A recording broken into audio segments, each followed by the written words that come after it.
Buenas tardes, profesores, buenas trabajar, presidente Nelson Kevin Peña, Rodrigo López Torres, Mel Salazar y Remy Germani. Y bueno, el tema vamos a hablar primero de la organización que hemos seleccionado, que es Salupol, que se ha seleccionado, bueno, el Fondo de Aseguramiento en Salud de la Policía Nacional de Perú, Salupol.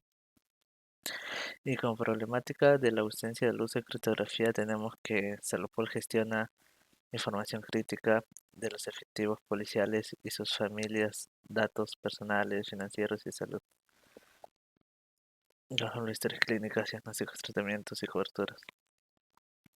Y que la ausencia de criptografía en los procesos tecnológicos de esta institución, como el almacenamiento en base de datos, la transmisión de información entre hospitales, oficinas legislativas, etc., expone los datos a ser interceptados, manipulados o divulgados sin autorización. Esto afecta no solo la seguridad de la información, sino también la confianza institucional, el cumplimiento de la Ley de Protección de Datos Personales y, por último, la seguridad sanitaria de los asegurados. Luego tenemos los riesgos sobre la ausencia de Salupol, en el cual tenemos varios riesgos, pero voy a exponer solo dos importantes, que es, bueno, los específicos de la ausencia de criptografía, que sería la exposición de historias clínicas y diagnósticos médicos, que compromete la privacidad de los asegurados y puede derivar en extorsión, discriminación o venta ilegal de datos. Y también fraudes administrativos y económicos, en el cual la manipulación de registros de seguros o pagos podría ocasionar pérdidas financieras y desvío indebido de recursos del Estado. Buenas noches. Continuando con la pregunta número 2, que es detalla paso a paso, explica técnicamente cómo funciona el algoritmo criptográfico. En este caso nosotros vamos a explicar del RCA. Lo primero que se debe hacer es la generación de claves. Nosotros los hemos colocado en 5 pasos para que se pueda explicar. El primer paso es la selección de números primos.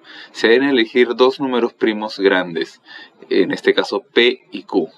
Cabe indicar que estos deben ser secretos y aleatorios y es recomendable utilizar a partir de 2048 bits. El segundo paso es calcular el módulo, que es la multiplicación de estos dos números primos resulta en n, y esto es el módulo público. Cabe indicar que la seguridad depende de factorizar n sea computacionalmente inviable. El tercer paso es calcular el indicador de Euler. Es el número Euler es igual a P menos 1 por Q menos 1. Esto determina la cantidad de números enteros primos menores o iguales a n que no son coprimos. El cuarto paso es elegir el valor de la clave pública.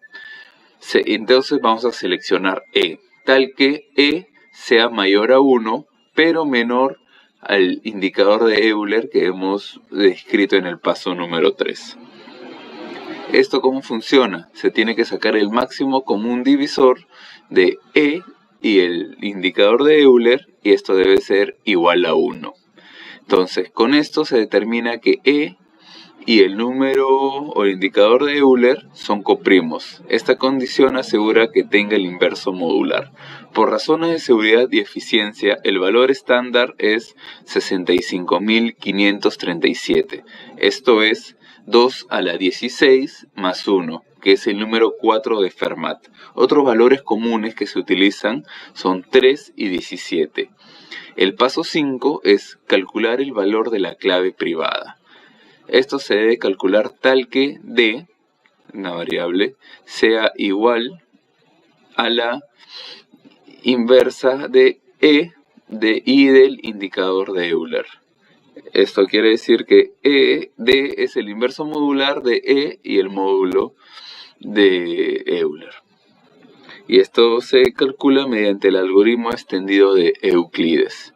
Entonces, ¿con qué claves tenemos resultantes? lo que se hace conocido, que es la clave pública, es E y el módulo de n.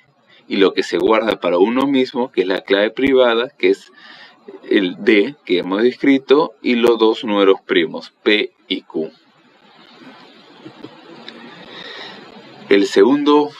La segunda tarea que se deben hacer es el proceso de cifrado y descifrado.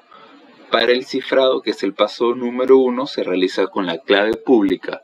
Para un número n o un mensaje m, esto se debe convertir a un número tal que sea menor a n minúscula.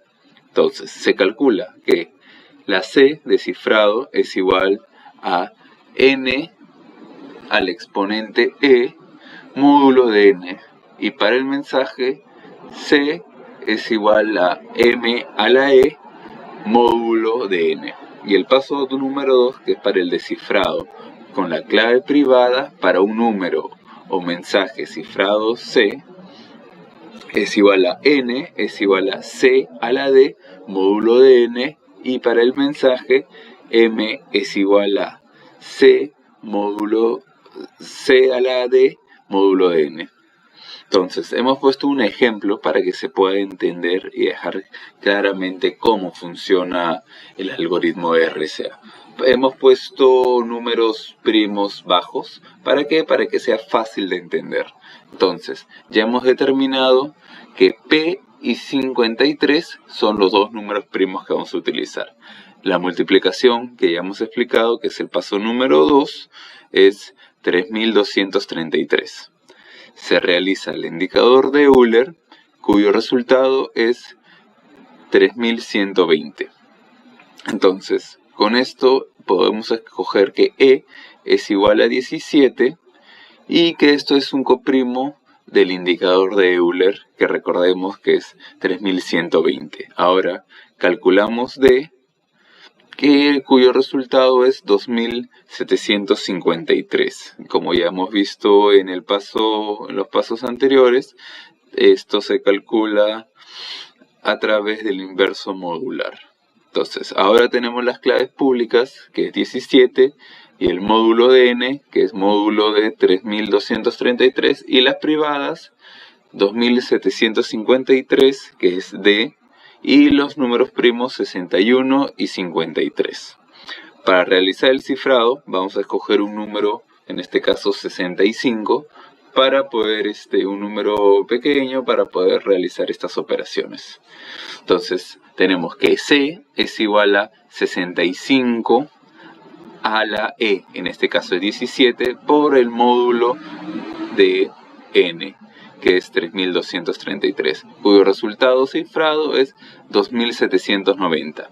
Y la inversa, para descifrar, entonces tenemos que N es igual a 2790, que es C, a la 2753, como ya sabemos que es D, módulo del número n, cuyo resultado es 65. Con esto podemos saber cómo funciona el algoritmo RCA y tener conocimiento con un ejemplo, ¿no? Obviamente, como se explicó, estos números primos deben ser grandes para que sea seguro y sea computacionalmente inviable, ¿no? Y como se especificó al comienzo, es recomendable a partir de 2048 bits.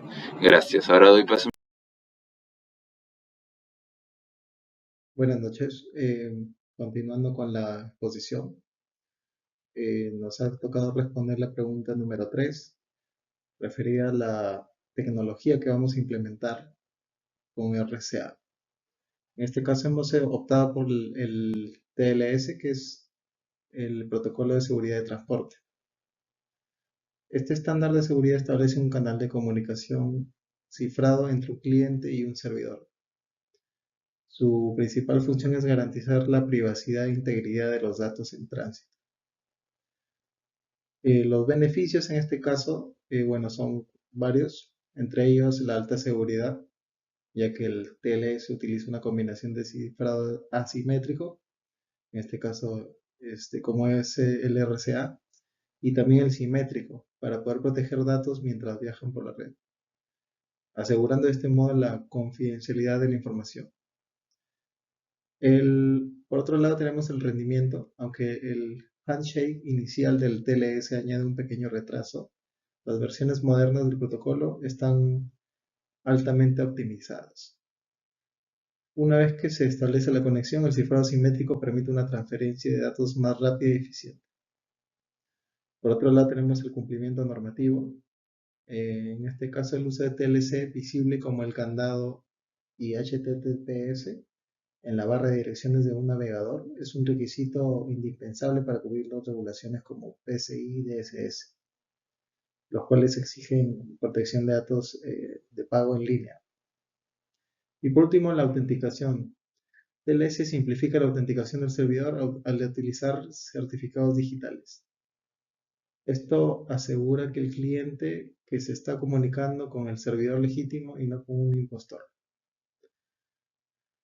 En otras tecnologías tenemos una integración de RCA con TLS, ¿no? RCA es un componente fundamental en el proceso de handshake de TLS. Tenemos, por un lado, el intercambio de claves. El servidor envía un certificado digital que contiene su clave pública RCA al cliente. Por otro lado, tenemos la generación y cifrado. El cliente genera una clave de sesión simétrica y la cifra utilizando la clave pública RCA del servidor. Y tenemos el descifrado, o sea, es decir, el servidor utiliza su clave privada RCA, la cual debe estar protegida de forma segura para poder descifrar la clave de sesión.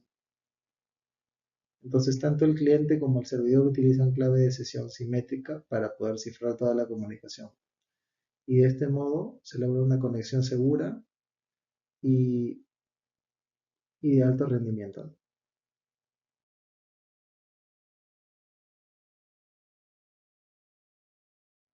Siguiendo con la parte del script en Python, lo que hemos aquí desarrollado es este script que simula cómo funcionaría un protocolo como TLS, ¿no? En qué momento establecer una conexión segura entre un cliente y un servidor, ¿no?